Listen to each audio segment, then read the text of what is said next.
अमीर और गरीब बहन की बेबी शावर ड्रेस। अरे नहीं, ये काम तो आज मेरे सर पर आ रहा है, 5 बजने वाले हैं।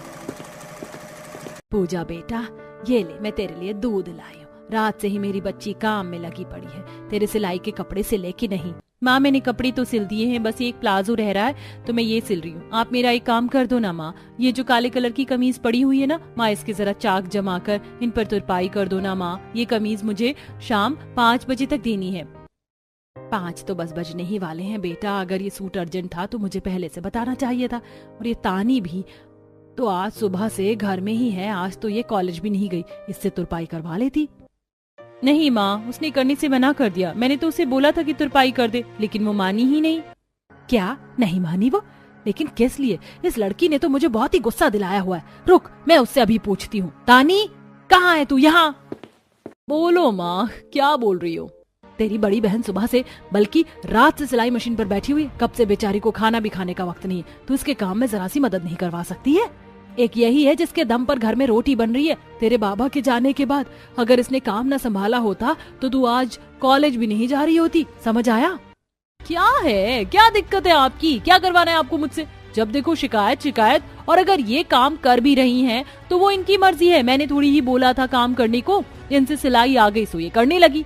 मैं भी तो कॉलेज जा रही हूँ, मैं भी कोई जॉब वॉब कर ही लूंगी पढ़ाई के बाद। तानी ऐसे ही गुस्सा करते हुए अपने कमरे में चली गई और जाकर उसने कमरे के दरवाजे बंद कर लिए। माँ, आप क्यों उससे कुछ भी बोलती हो? आप तो जानती हो ना कि उसके गुस्से की बाबा की लाडली थी वो। अब जब से बाबा गए हैं ये ऐसे ही चिड़चिड़ी हो गई है। बेटा, इसको ऐसे ही थोड़ा सा डांट में रखना सही है, क्योंकि आजकल के बच्चों की पता नहीं होती है कि कब हाथ से निकल जाए। इसीलिए मुझे ऐसे ही इसे डांट दिया कर। घर के हालात भी तो इसके जहन में रहने चाहिए। और ला दे, मैं जल्दी से तुरपाई करती हूँ तो ये दूध पी ले। धारा ऐसे बोलकर कपड़ों की तुरपाई लेकर बैठ गई। उसकी बड़ी बेटी सिलाई कर रही थी। धारा एक गरीब औरत थी जिसकी 2 बेटियां थी। बड़ी बेटी पूजा घर के हालातों को समझती थी और अपने बाप की मौत के बाद उसने घर को चलाने के लिए सिलाई का काम भी शुरू कर दिया था।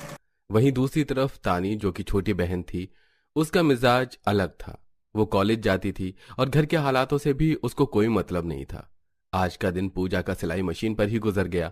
वहीं तानी ने उसकी जरा भी मदद नहीं की। ऐसे ही अगले दिन कॉलेज में।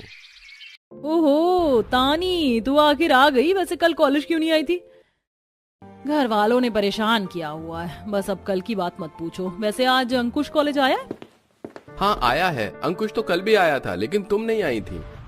अरे हाँ, अंकुश वो अरे छोड़ो, कोई वजह ही रही होगी जो तुम नहीं आ